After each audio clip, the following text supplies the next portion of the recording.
దేవుని పరిశుద్ధ నామమునకు స్తోత్రం. మీ అందరికీ వందనాలు. దేవుని కృప వలన మీరందరూ క్షేమంగా ఉన్నారని నేను నమ్ముచున్నాను.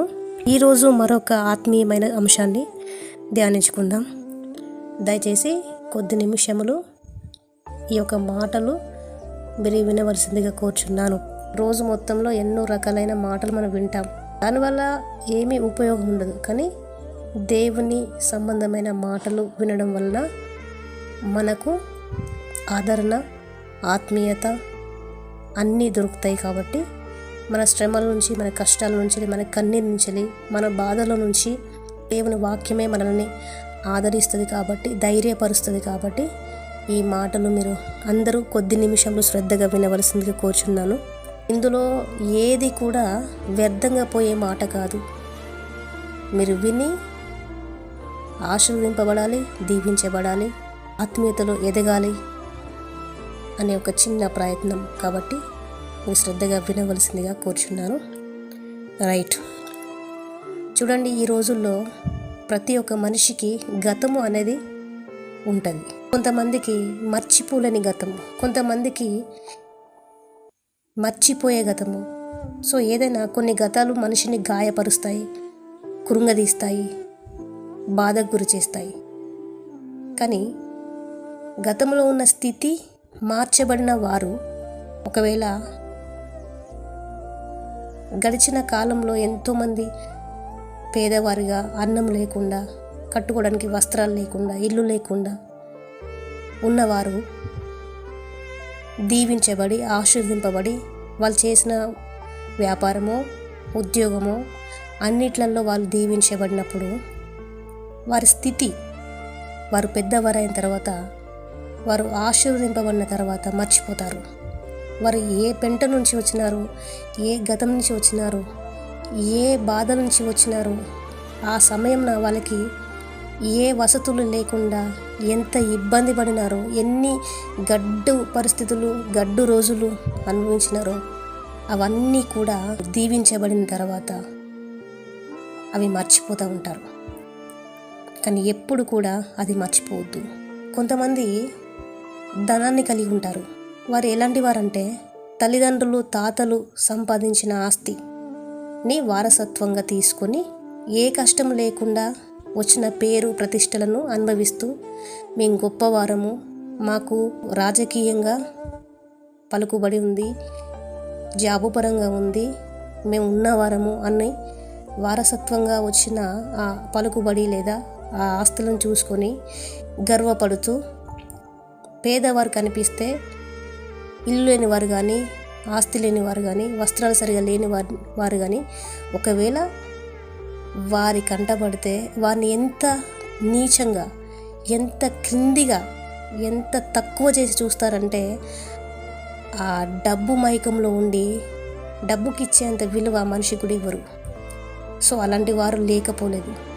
కానీ వాళ్ళ తల్లిదండ్రులు సంపాదించకపోతే, వారికి పలుకుబడి లేకపోతే వారు కూడా ఇదే పరిస్థితిలో ఉండేవారు కదా అని గ్రహించుకోరు. వారికంటే తక్కువ వారిని చూసినప్పుడు గర్వపు మాటలు రావడం జరుగుతుంది. అందుకే దేవుడు అంటాడు, గర్విష్ఠులకు గర్వము అణిచేవాడను నేనే అంటాడు.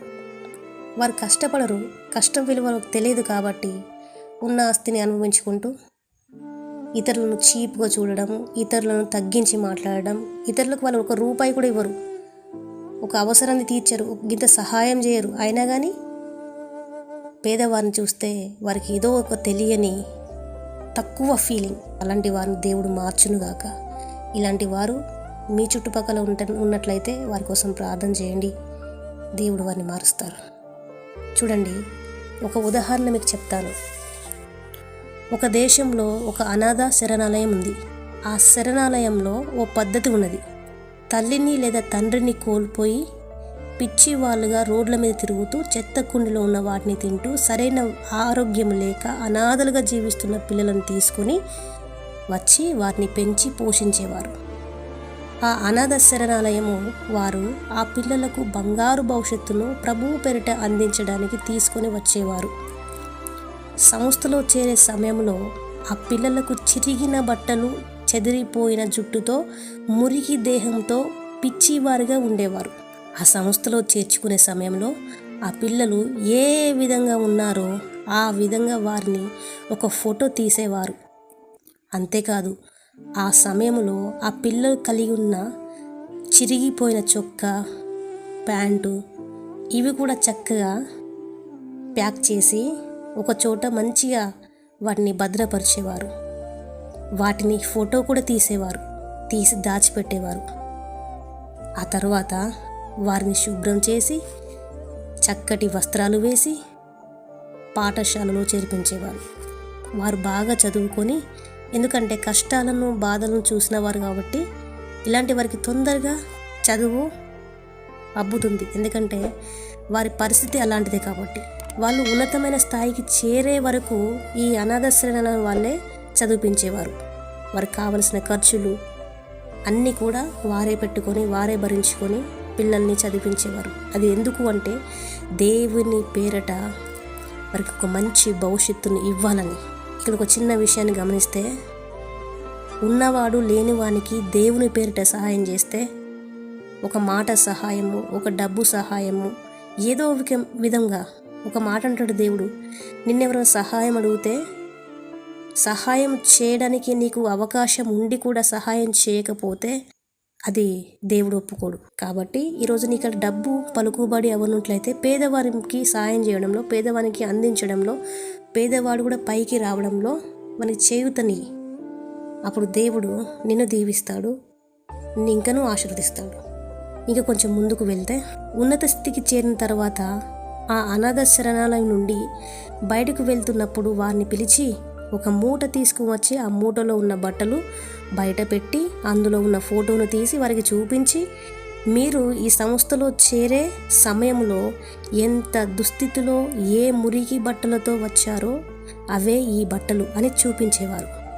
ఆ సమయంలో మీరు ఏ విధంగా పిచ్చివారిగా అయితే ఉన్నారో ఇదిగో ఈ ఫోటోలో చూడండి, ఈ ఫోటో మరియు ఈ బట్టలు మీ దగ్గర పెట్టుకోండి. తత్ఫలితముగా దేవుడు మిమ్మల్ని ఏ స్థితిలో నుండి లేవనెత్తి ప్రయోజకులుగా చేశాడో మర్చిపోకుండా ప్రభువుకు రుణపడి జీవిస్తారని చెప్పేవారు. ఆ మాటలు చెప్తున్నప్పుడు వారి కళ్ళల నుంచి తెలియకుండానే కన్నీళ్ళు వచ్చేవి. కారణము, ప్రభువా, తల్లి తండ్రి ప్రేమకు నోచుకోకుండా దిక్కుమాలిన స్థితిలో ఉన్న మమ్మును ఈ విధంగా ప్రయోజకులుగా చేయడానికి ఈ అనాథ శరణాలయాన్ని, ఇందులో ఉన్న వ్యక్తులను ఏర్పరచుకున్నావు, వాడుకున్నావు. వీళ్ళ ద్వారా నీ ప్రేమను చూపించావు. జీవితాంతం నీకు రుణపడి ఉంటాము అని తమ గత స్థితిని జ్ఞాపకము చేసుకుని దేవుని ఎడల కృతజ్ఞత కలిగి జీవించేవారు. ఈ మాటలు వింటున్నప్పుడు మీకు కొంచెమైనా అర్థమైందని నేను అనుకుంటున్నాను. ఈరోజు మనం కలిగి ఉన్న ఉద్యోగాన్ని బట్టి, ఆశీర్వాదాన్ని బట్టి, వస్తు వాహనాలను బట్టి, మంచి ఆరోగ్యాన్ని బట్టి, మంచి ఇంటిని బట్టి, లేదా నీకున్న పలుకుబడిని బట్టి, నీకున్న అంతస్తులను బట్టి గర్విస్తున్నావా? అయితే ఒకప్పటి స్థితి ఏమిటో, దేవుడు ఏ స్థితి నుంచి ప్రయోజకులుగా చేశాడో జ్ఞాపకము చేసుకొని బహు తగ్గింపు తత్వము, దీనత్వము కలిగి ఆయనకు రుణపడి జీవించడం ఎంతైనా శ్రేయస్కరం. అవునంటారా కాదంటారా? చూడండి ప్రియులారా, ఈ లోకంలోనికి మనము ఎట్లా వచ్చామో అట్లాగే వెళ్తాం. మధ్యలో వచ్చినవే ఈ బంధాలు, బంధుత్వాలు, ఈ రక్త సంబంధము, ఈ డబ్బు, ఇవన్నీ కూడా. కాబట్టి ఇతరులను తక్కువ చేసి చూసే ఆ జబ్బు నుంచి దేవుడు మిమ్మల్ని విడిపించాలి. ఒక్కసారి నీ స్థితిని గుర్తు చేసుకో. ఈరోజు నువ్వు ఆశ్రయింపబడ్డావు, ఈరోజు మంచి ఉద్యోగం చేస్తున్నావు, ఈరోజు ఒక చక్కటి వాహనంలో ఉన్నావు, ఈరోజు ఒక చక్కటి గృహంలో ఉన్నావు. కానీ ఇంతకుముందు నీ పరిస్థితి ఎలా ఉన్నది? అనాథ శరణాలయంలో ఆ పిల్లలకు గుర్తు చేసినట్టుగా ఒక ఫోటో తీసి పెడితే ఎంత బాగుండేది. నేను చాలా మంది క్రైస్తవులు చూస్తూ ఉంటా, ధనవంతునికి ఇచ్చినంత ప్రియారిటీ పేదవారు వెళ్తే ఇవ్వరు. సంఘస్థులు, విశ్వాసులు కూడా వారిని పట్టించుకోరు. సో ఇలాంటి స్వభావం కలిగిన వారిలో దురాత్మ పనిచేస్తూ ఉంటుంది, కానీ దేవుడి ఆత్మ పనిచేయదు. ఇంతలోనే కనబడి అంతలోనే మాయమయ్యే ఆవిరి వంటిది జీవితం. తెలిసిన సత్యమే కానీ మర్చిపోతూ ఉంటారు. కాబట్టి నీ గత స్థితి ఎలా ఉండేది, ఎలాంటి రొంపుల నుంచి, ఎలాంటి బంధకాల నుంచి, ఎలాంటి స్థితిలో నుంచి దేవుడిని విడిపించినట్టు ఒక్కసారి నీ మొదటి స్థితిని గుర్తు చేసుకో. దేవా, నేను కలిగి ఉన్న ఈ యొక్క ఐశ్వర్యాన్ని బట్టి నాలో గర్వము ఉంటే నన్ను క్షమించు అని దేవుణ్ణి అడుగుచు పశ్చాత్తాపంతో మారు మనసు పొందుకొని క్షమించబడ్డ హృదయంతో దేవుని ఎదుట నిలబడాలని కోరుకుంటూ, ఈ మాటలు విన్న ప్రతి ఒక్క బిడ్డ జీవితంలో ఫలించాలని ఆశిస్తూ ఈ మాటలు నేను ముగిస్తున్నాను. మీ అందరికీ వందనాలు.